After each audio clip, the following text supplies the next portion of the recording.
Alors, bonjour à tous. Du coup, aujourd'hui, on va corriger ce QCM d'anatomie. Donc, du coup, sur les premiers cours que vous avez eus, c'est-à-dire les cours d'intro, membre thoracique, membre pelvien, le premier cours de appareil du système nerveux et appareil circulatoire. Du coup, j'ai essayé de faire des questions un peu équitables. J'en ai fait pas mal sur le début parce que bon, ben, c'est là où vous devez commencer à bien maîtriser. Et bon, on va voir ce que ça va donner. Et voilà. Pareil, normalement, j'ai fait des questions qui sont pas trop. Enfin, j'ai fait les premières questions pas trop compliquées. Normalement, enfin, c'est pas des trucs impossibles. Vous avez foi à chaque item. Normalement, il y a un peu des pièges, un peu des choses plus faciles. À vous de voir. Donc, vous avez mon numéro qui est écrit là et sur les autres écuries. Du coup, n'hésitez pas à m'envoyer plein de questions, enfin, toutes vos interrogations en anat ou sur ce que vous voulez. Je suis là pour y répondre. Du coup, voilà, vraiment, n'hésitez pas. Et on va commencer la correction. Aussi, donc, par rapport à la question de la natte en général, c'est pas une matière où il y a grand-chose à comprendre, même si évidemment, il faut aussi de bien comprendre. Cette compréhension, elle se fait plus par la visualisation que par la compréhension de formules ou de principes. C'est vraiment toute une question de visualisation. Donc, du coup, vraiment, il faut faire un effort pour arriver à s'imaginer les os, arriver à les revoir dans sa tête, à revoir les orientations, parce que sinon c'est impossible à apprendre par cœur de manière... on ne peut pas les apprendre comme ça. On ne peut pas apprendre tout le poly sans rien comprendre et sans rien visualiser. Donc, basé sur la dissection, c'est vrai. L'anatomie pathologique s'intéresse au comportement physiologique. Non, pathologique, c'est maladie. Physiologique, c'est le comportement normal du corps. L'anatomie macroscopique est la description des éléments visibles à l'œil nu, c'est vrai. L'anatomie descriptive étudie pour chaque organe le poids, la couleur et la constitution. Et non, il y a plein de... Donc, les deux points ici ont une valeur de restriction. Et dans le cours, il y a plein d'autres caractéristiques. L'anatomie fonctionnelle est un synonyme d'anatomie topographique. Pas du tout. Le synonyme d'anatomie topographique, c'est anatomie régionale. OK. Question 2. Parmi les questions suivantes, quelles sont la génération d'énergie pour le bon fonctionnement du corps vie végétative repose sur les phénomènes d'oxydation et d'acidification extracellulaire. Donc là, c'est pas du tout ça, c'est oxydation et combustion. Voilà, ce sont des trucs que vous verrez un peu plus en UE1, mais que vous avez dû voir avec le cycle de Krebs, etc. On comprend bien que le corps, donc là on parle essentiellement de la création d'énergie, de création d'ATP, ça se fait par le cycle de Krebs, du coup par des oxydifications et voilà, donc au niveau de la mitochondrie, etc. Les mouvements sont l'effet de l'appareil locomoteur, vrai. Les ovules produisent des gamètes femmes, les ovaires. Donc là, j'ai inversé. Voilà, il faut que ce soit clair. C'est les ovaires qui vont sécréter des ovules. Du coup, bon, voilà, ça c'est évidemment à connaître. L'appareil génital féminin se distingue par ses différentes capacités, entre autres de permettre la nidation. Effectivement, on dit que l'appareil féminin a on dit que l'appareil féminin a différentes fonctions, comme le développement, l'expulsion et la nutrition du nouveau-né et l'animation. Donc, il y a ces quatre-là à apprendre. L'organe de l'olfaction comprend entre autres les cavités nasales. Donc non, les cavités nasales, c'est la cavité nasale. Et par contre, on peut parler des fosses nasales. Du coup, attention à ne pas vous tromper là-dessus, c'est qu'il y a une seule cavité nasale et il y a deux fosses nasales. Du coup, si on vous met les fosses nasales, c'est vrai. Les cavités nasales, c'est faux. Question 3. Le grand axe du cœur est orienté en bas, de bas en haut, d'avant en arrière et de gauche à droite. Faut juste que je me refasse ma tête. De gauche à droite, donc là, elle est vraie. En fait, là, entre la A et la B, j'ai voulu vous piéger en, euh, en mettant le même axe que je faisais partir dans un sens et dans l'autre. Pour ceux qui avaient suivi ma séance de méthodo là-dessus, je crois que c'était vendredi il y a 2 semaines, il y a 10 jours. Vous avez dû voir et j'ai insisté là-dessus et j'espère que vous avez eu le point là-dessus et que vous avez réussi à comprendre. Du coup, quand quelque chose, donc là de bas en haut, on dit en haut, en arrière et à droite, c'est pareil que s'il va en bas, en avant et à gauche. Donc ça, j'insiste, et vraiment, c'est à comprendre. Et le principe de ça est à comprendre. Et l'axe du cœur, bien sûr, à apprendre. Le plan, donc question 2, je n'ai pas dit la réponse, donc c'était BD. Pour la question 3, c'est ABCE, donc le plan transversal. Et le plan horizontal, c'est vrai, l'axe de la main passe par l'annulaire et celui du pied par le majeur. Non, c'est faux, évidemment. L'axe de la main par le 3 et axe du pied par le 2. Attention. Pour chaque membre, on décrit 6 parties. Pour les membres pelviens, on décrit depuis la racine jusqu'à l'extrémité distale, hanches, cuisses, genoux, jambes, chevilles et pieds. Oui, ce sont les 6 parties. C'est quelque chose qui est écrit dans le poli, c'est quelque chose qui est déjà tombé. Du coup, ça peut paraître un peu bête, mais voilà, c'est des choses qu'il faut avoir. Ce n'est pas des trucs à apprendre par cœur de manière récurrente, parce que on arrive à le deviner tout seul, on arrive à le retrouver sans l'apprendre par cœur. Et voilà. Aussi, l'autre piège que je vous fais un peu plus loin, mais là, je vous en parle maintenant, c'est arriver à faire la différence entre cuisse et jambe.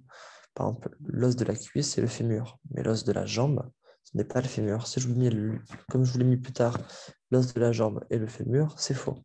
Pareil pour le bras et l'avant-bras. Si je vous mets le radius est un os du bras, non, est un os de l'avant-bras. Donc, bien faire la distinction entre cuisse, jambe, bras, avant-bras. Donc, concernant la clavicule, question 4. Question 4, réponse B, C. La clavicule est dirigée obliquement en haut, en dehors et en avant. Faux, il est dirigé obliquement en haut, en dehors et en arrière. Donc là, pareil, toute une question de visualisation. Normalement, on arrive à s'imaginer que la clavicule va plus en arrière qu'en avant. Et ça, c'est à vous de l'apprendre par rapport à ça. Et d'arriver à bien vous le représenter. Il présente une courbure médiale convexe en avant et une courbure médiale convexe en arrière. Pareil, ça a été l'objet de discussions il y a 10 jours pendant la séance de méthodo. Ça, pareil, j'espère que c'est très clair pour tout le monde. OK. La clavicule est palpable. Bien sûr, la clavicule est palpable. On arrive à la sentir euh, au-dessus de notre épaule. Enfin, j'espère que tout le monde voit à peu près où est la clavicule. L'extrémité sternale porte à la surface articulaire sternale et repose sur l'acromion. Donc c'est faux. L'extrémité sternale est évidemment l'extrémité médiale de la clavicule, c'est-à-dire qu'elle va venir s'articuler avec le sternum, alors que l'acromion qui appartient à la scapula est sur l'extrémité latérale ou sur le côté extérieur. Donc du coup, non, pas du tout. L'estomac se situe entre l'œsophage et l'intestin grêle. Bon, là, j'ai voulu vous faire un petit piège de chapeau un peu tranquille, un peu mignon. Du coup, je vous l'ai mis là. C'est juste pour vous rappeler à chaque fois que l'importance des chapeaux joue vraiment. Que vraiment, il faut faire attention à ne pas vous faire piéger là-dessus, parce que même si a priori, ça ne tombe pas au premier quad, au deuxième quad, ça tombe. Et surtout, à chaque écurie, enfin, régulièrement, on vous fait des pièges là-dessus. Du coup, attention. Question 5, réponse ACE. La scapula s'étend de la 2e à la 8e côte. Oui, on parle bien ici de repères en termes de côte. On ne parle pas de vertèbre thoracique. On vous dit bien 2e, 8e côte, pas 2e et 8e vertèbre thoracique. Attention à bien faire la différence entre les deux et à prendre les rapports côte ou vertèbre thoracique. Ce n'est pas du tout pareil. Les fractures de celle-ci sont très fréquentes. Faux. On vous dit que la scapula est bien protégée derrière. Pas mal de muscles et que, a priori, la fracture est compliquée à voir. La face costale est concave et présente près de son bord axillaire un saillie-mousse. Donc vrai, ça on le voit assez bien sur le schéma, on voit bien que, enfin, quand on visualise bien la scapula, on voit bien comment elle se situe, on voit bien comment elle est. Du coup, oui, c'est vrai. La face costale est coupée par l'épine scapulaire qui se prolonge en dehors par l'acromion. Non, on voit bien que l'épine scapulaire se situe sur la face dorsale, alors que la face costale, c'est celle qui va être en avant. D'accord? Le bord latéral est synonyme de bord axillaire, c'est vrai. Et le bord médial, bord spinal. Ça, apprenez bien les synonymes qui peuvent un peu être piégeux de temps en temps. Question 6. Donc là, une petite question de schéma. 12 représente l'angle latéral. V, c'est bien l'angle latéral. B présente une face supérieure. 4 présente, pardon, 4 une face supérieure sous-cutanée. Vrai, effectivement, l'acromion a bien une face sous-cutanée. 17 est la jonction entre le bord spinal et le bord axillaire. Vrai. Rien de spécial à dire sur ce schéma, c'est juste de l'apprentissage. Et évidemment, ça, il faut l'apprendre en le visualisant. J'insiste bien dessus. D13 est ovalaire à grosse extrémité inférieure. Alors oui, là, on parle de la surface glénoïde, articulation glénoïde. J'ai mis cet item que j'ai mis corrigé vrai. 13 est ovalaire à grosse extrémité inférieure. Je n'ai pas voulu vous piéger dessus. Mais pour vous donner un peu un ordre d'idée de quel piège on nous a fait pour notre anal, notre question du E5. Du coup, moi, je suis un P2. Du coup, j'étais l'année dernière que j'ai passé le concours. Et ils avaient mis donc cette phrase-là, donc noyée dans un blabla avec marqué est ovalaire à petite extrémité inférieure. Du coup, là, alors que dans les premières annales, entre 2010 et 2020 que vous allez faire, et 2019, c'est beaucoup de schémas pas très compliqués. Quand on rentre dans les dernières années, donc les 2 dernières annales, ils ont vraiment monté en niveau en termes de questions. Il faut faire attention à bien apprendre par cœur et plus apprendre de manière un peu superficielle, comme on peut se le permettre si on considère que les annales des premières années. Donc la 15, elle est fausse, c'est le processus coracoïde. Et là, je vous piège sur le en dessous de la tête humérale. C'est que le début est vrai, mais la fin, je vous mets en dessous de la tête humérale, alors que c'est bien sûr au-dessus. Là, on arrive bien à voir sur ce schéma de la clavicule, de l'omoplate, que la tête humérale devrait se situer au niveau de 12, parce que c'est l'articulation glénoïde, et on voit bien que le processus coracoïde qui est représenté par 15 est bien au-dessus. Donc ça, si on arrive à le visualiser, c'est impossible de se tromper, parce que on a une idée de l'endroit où se situent les différentes parties de cette scapula. Concernant le radius, lequel ou lesquelles de ces propositions sont exactes? Le radius est un os long. Il est plus long que l'ulna. Faux, c'est l'ulna qui est plus long. Il présente une surface articulaire avec le carpe. Donc oui, l'ulna et le radius ont évidemment une surface articulaire avec le carpe. La courbure pronatrice est concave en avant, en dedans. Donc là, je vous ai précisé qu'il n'y avait pas de piège là-dessus, et je voulais savoir. Mais l'intérêt de la question portait sur dont le sommet correspond à l'insertion du muscle supinateur. Donc non, courbure pronatrice, muscle rond supinateur. Normalement, là, vous devez sentir le piège. Donc, question 7, on parle du radius. Sa tête s'insère avec le capitatum de l'humérus. Non, le capitatum est un os de la main, c'est avec le capitulum de l'humérus. Faites bien attention à tous ces petits mots qui se ressemblent un peu. Il faut arriver à les cibler, à se dire, ben là, je vois qu'il y a capitulum et capitatum qui se ressemblent. J'apprends qu'il y a une différence majeure entre les deux. Parce que sinon, à chaque fois, vous allez tomber dedans. Sa tête est un segment cylindrique notamment plus haut en dehors qu'en dedans. Plus haut en dedans qu'en dehors. Donc ça, attention, c'est un item d'anal. Ça tombe. C'est que on peut vous piéger encore une fois sur des trucs aussi précis que cette phrase. Question 8. Réponse CE. Ce schéma concerne les membres pelviens. Mais non, évidemment, je compte sur vous pour l'avoir mis fausse. La rangée proximale contient le capitulum. Faux. Donc là, je vous ai refait le piège de la question au-dessus, capitulum, capitatum, pour vraiment vous forcer à rentrer dedans. Donc non, capitulum, c'est bien dans l'humérus, capitatum, c'est bien dans la main. Rangée distale contient le capitatum. Ah oui, donc du coup, celle-là est vraie. La rangée distale contient bien le capitatum. Donc elle est vraie. Chaque doigt contient 3 phalanges. Non, le pouce, j'espère qu'on arrive à le voir d'ici quand même. 4, 5 et 11 font partie du massif osseux de la carpe. Donc oui, donc scaphoïde, bon, je ne me rappelle plus exactement des noms, mais je vais essayer de retrouver. Scaphoïde lunaire, trichotum pisciforme, trapèze trapézoïde, capitatum amatum. Bon, comme quoi la mémoire, ça marche encore. Question 9, donc du coup, voilà, bon, question pas très compliquée, assez simple sur la main. Question 9, cette coupe est impossible. Donc là, sur la A et la B, j'essaie de vous faire un piège que je trouve assez intéressant. Donc les deux sont faux, mais sauf qu'il y en a. Enfin, le but étant de vous piéger sur le fait que s'il y en a un qui est faux, Du coup, là, un qui est vrai, vous considérez que le deuxième est faux. Du coup, je vous mets cette coupe. Donc, la coupe de la moelle spinale. Je rappelle que la moelle spinale s'arrête en L2. Cette coupe est impossible au-delà de la deuxième vertèbre lombaire. Donc là, normalement, on sait que comme la moelle spinale s'arrête en L2, à ce moment-là, on sait qu'au-delà de la L2, cette coupe est impossible. Du coup, on sait qu'elle est vraie. Sauf que l'action d'après, je vous mets cette coupe est impossible au-delà de la deuxième vertèbre sacrée.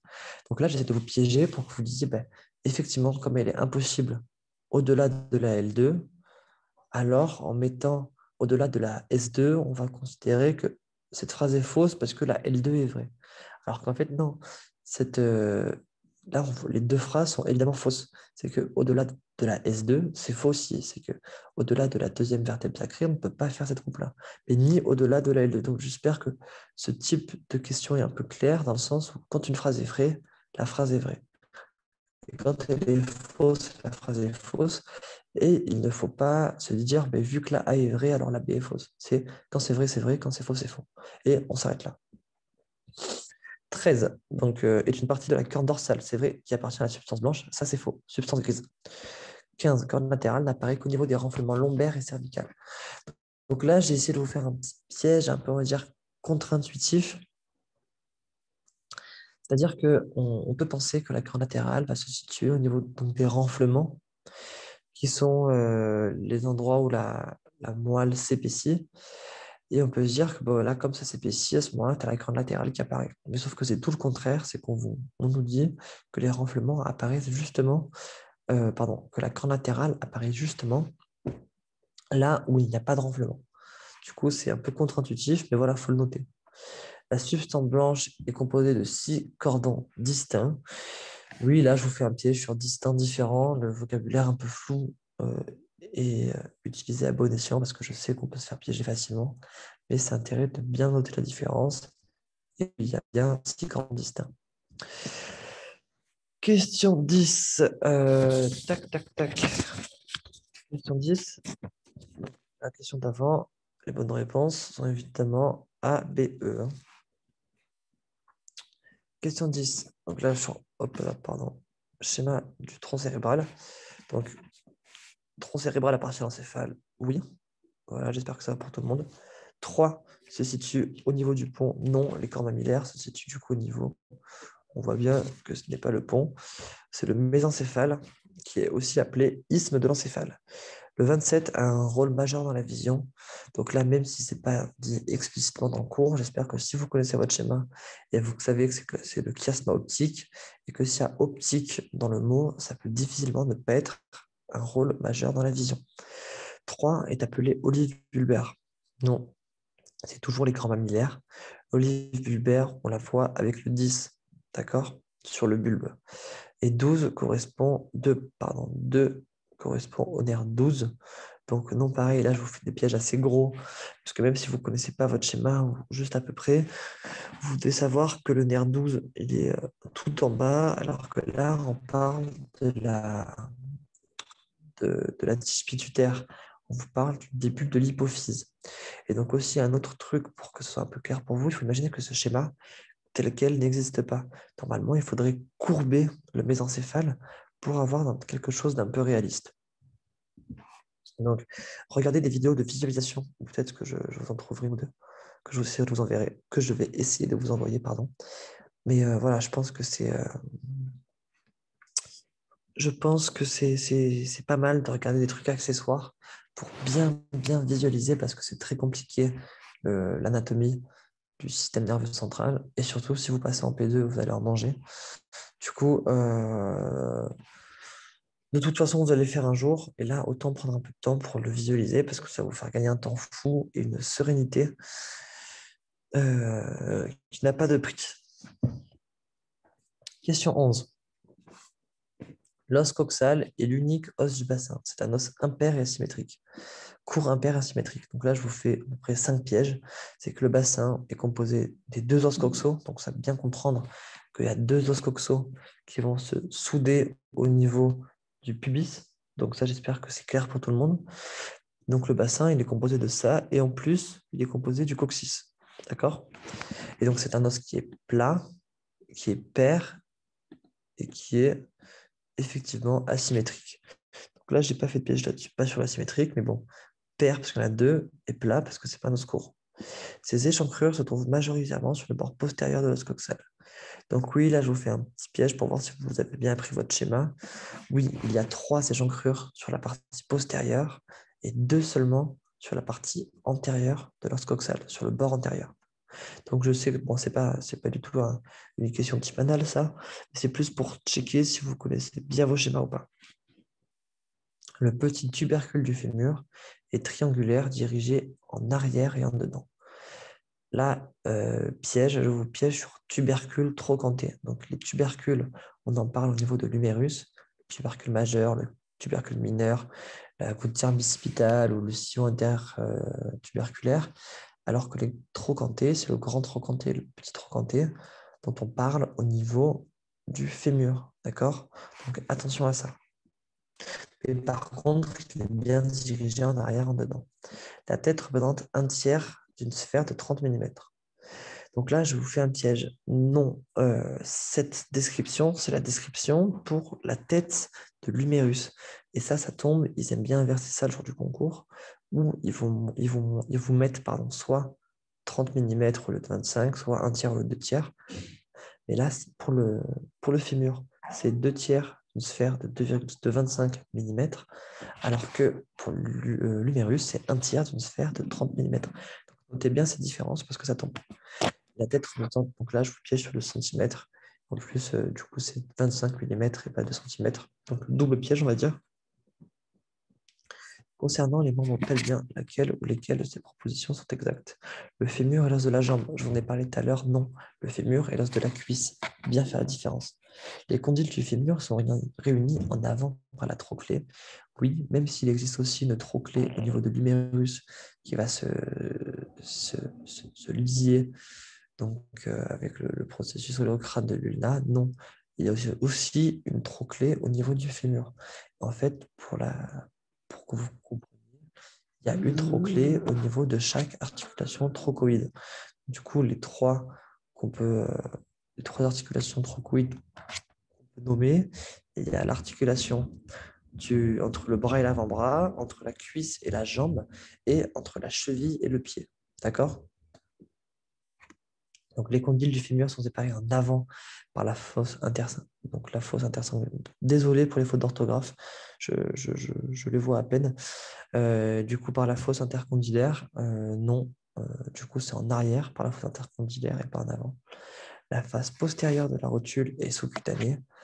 Donc, rotule ou patella, ben non, ça, pareil, j'espère que vous arrivez à visualiser le fait que la rotule est en avant entre la cuisse, entre le fémur et le tibia, et que la face postérieure, on ne peut pas la toucher, elle n'est pas du tout sous-cutanée. C'est sa face antérieure qui est sous-cutanée.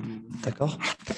La phase inférieure de l'épiphyse distale du tibia s'articule avec la trochlélus. Oui, donc là, je vous fais encore un piège sur la trochlée. Je vous rajoute trochlée pour vous embêter. Mais voilà, c'est la troisième trochlée, mais normalement, c'est la dernière. Donc, pas de problème. Donc, les réponses de la question 12 étaient bien la B et la E. C'est, je crois, ce que je vous ai dit. Question 13. Le carpe postérieur comprend 2 os. Donc là, je vous fais le piège carpe, tarse. Il faut bien faire la différence. Donc moi, je l'avais appris. Bon, c'est pas le moyen technique le plus simple du monde, mais j'avais appris que c'était inversé, que du coup, dans les membres thoraciques, on ne trouvait pas de tarse, on trouvait du carpe. C'est que ça ne faisait pas thoracique-tarse. J'avais appris que justement, c'était contre-intuitif ou contre-mémotechnique, si vous voulez. Le carpe antérieur, en dehors, bon, pareil, il manque un mot, mais je pense que c'est clair. Le carpe antérieur possède en dehors l'os cuboïde.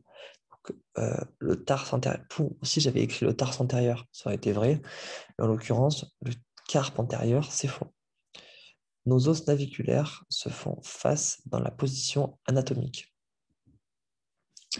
Donc dans la position anatomique, donc debout, paume de la main en avant, bras long le long du corps, on voit bien que nos 2 pieds, donc même s'il y a un angle d'inclinaison entre les deux, on voit bien qu'ils sont en face et que du coup, les os naviculaires sont face à face, on va dire. Du coup, c'est un peu tiré par les cheveux, mais bon, c'est le principe.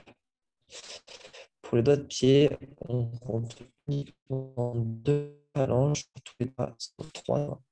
Donc non, là, j'essaie de vous embêter un peu, mais non, c'est le même schéma que sur les que sur les phalanges de la main. Il y a trois doigts partout, trois phalanges partout, sauf sur le pouce, il n'y en a que deux. Là, j'aime bien ce dernier item, il y a tous cet os dans le pied, non, dans le tarse, sauf que le pied, vous imaginez, oui, dans le tarse, pardon, mais dans le pied, il y a évidemment en plus tous les métatarses, et en plus, il y a les phalanges. Du coup, on doit être à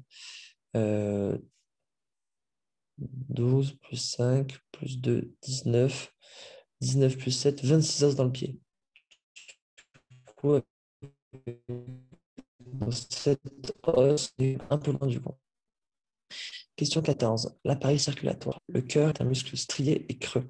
Donc là, je ne sais pas si je vous l'ai mis dans la correction, mais faire attention à la différence entre strié et strié squelettique.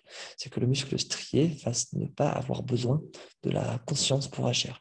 Alors que les muscles striés squelettiques, ça va être les muscles de nos bras, de nos jambes, etc., qui, eux, pour le coup, vont se contracter quand on va leur demander, via un flux nerveux. Okay,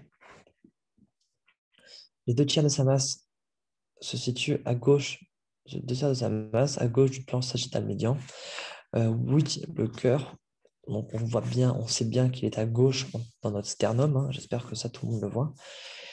Donc du coup, on nous dit une information que les deux tiers de sa masse sont à gauche du plan sagittal médian. Donc, le plan sagittal médian, c'est celui qui passe entre nos deux yeux et entre nos... bon voilà, vous voyez où il passe.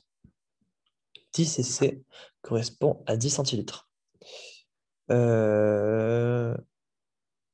Tac, donc du coup, je fais une faute dans la correction. Attention, bah, je vais l'envoyer tout de suite à Dan, je viens de voir. Je crois que 10 cc, ça correspond bien à 10 000. Je voulais faire un piège là-dessus, mais je me suis auto-piégé tout seul. Et non, 10 cc, ça correspond à 10 millilitres et pas à 10 centilitres. Du coup, je crois on va vous en parler plusieurs fois de cc. Pour ceux qui savent déjà ce que c'est, tant mieux. Pour ceux qui ne savent pas, bah, vous la prenez maintenant. Donc 10 cc, ça correspond à 10 millilitres. Du coup, quand on vous parle de 10 cc de liquide dans le péricarde, je ne sais plus exactement quelle est la phrase qu'ils utilisent dans le cours, où ils emploient le terme de cc, ça correspond à des millilitres. Au niveau de la 12e côte, l'aorte traverse le diaphragme. Donc là, je vous refais un piège, que je n'avais pas fait tout à l'heure, mais dont je vous ai parlé, sur une différence entre vertèbre thoracique et côte. L'aorte traverse le diaphragme au niveau de la 12e vertèbre thoracique, et pas de la 12e côte. Ça a des rapports différents, d'accord? Faites attention à ça. Question 15. Concernant l'appareil circulatoire, lesquels ces positions sont exactes, l'appareil mésentérique apparaît au niveau de L1. Donc là, je vous piège volontairement sur une espèce d'incertitude, si vous voulez. C'est que l'artère mésentérique, il y en a deux, supérieur et inférieur. Supérieur apparaît au niveau de L1, inférieur au niveau de L3. Du coup, quand on vous met une phrase comme ça où il manque une information, j'ai fait ça pour que vous soyez un peu tenté de la mettre juste, de ne pas trop savoir. Enfin, le flou est volontaire. Mais non, là, il nous manque une information, on la met fausse. Les coronaires sont les premières artères ou branches qui sortent de la horte, pardon. Vrai, les artères coronaires, ce sont les premières artères qui sortent. C'est tout de suite après, et ça va être les artères qui vont venir irriguer le cœur et faire qu'il fonctionne correctement. Et souvent, quand on fait un infarctus du cœur d'une ischémie, c'est parce qu'une de ces artères va venir se boucher. Ok. La veine cave comporte trois parties. Non, on ne parle que de la veine cave sup et de la veine cave inférieure. Par contre, la veine porte comporte bien, elle, trois parties, qui sont une partie divergente, un tronc et une partie convergente. C'est pour être traité au niveau du foie. Que le tronc, il va se situer au niveau du foie, et c'est là où le foie va avoir son action de réguler et de traiter un peu le sang sale qui est récupéré dans les organes, donc qui est souvent avec pas mal de déchets organiques, hein, qui va être récupéré ou qui va être, par toutes les drogues, tout l'alcool, etc. C'est au niveau du foie par la veine porte qui va être traité, entre guillemets. Et question E, j'apprends pas les lymphatiques. Là, je fais une petite blague pour vous parler d'un sujet sérieux qui sont les lymphatiques.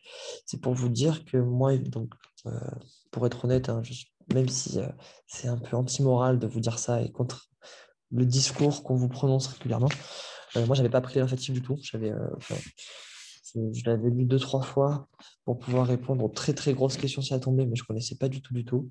Du coup, moi, je vous conseille de faire un peu pareil, c'est-à-dire que même si c'est devenu un peu plus compliqué, je pense que la probabilité qu'une question lymphatique tombe est assez faible, mais après, je n'ai vraiment pas envie de mal vous influencer, et vaut mieux tout apprendre que faire des impasses, mais voilà, l'impasse et la fatigue, elle me paraît pas très dangereuse, et vaut mieux connaître ses cours du 1, du 3, avant d'apprendre par cœur le cours sur les lymphatiques. D'accord? Bon, j'espère que la correction a été claire. Vous avez mon numéro en haut du QCM si vous avez des questions sur quoi que ce soit, en anat, mais aussi sur le reste des matières. Du coup, vraiment, voilà, j'insiste, n'hésitez pas à m'envoyer des questions. Pour la nat, continuez à bosser sérieusement jusqu'à la fin. Surtout, apprenez l'UE1 et l'UE3, c'est ce qui compte. La nat aussi, c'est important, mais bon, pour tout ce qui est physio, etc., euh, c'est pas avec la même intensité qu'il faut les bosser.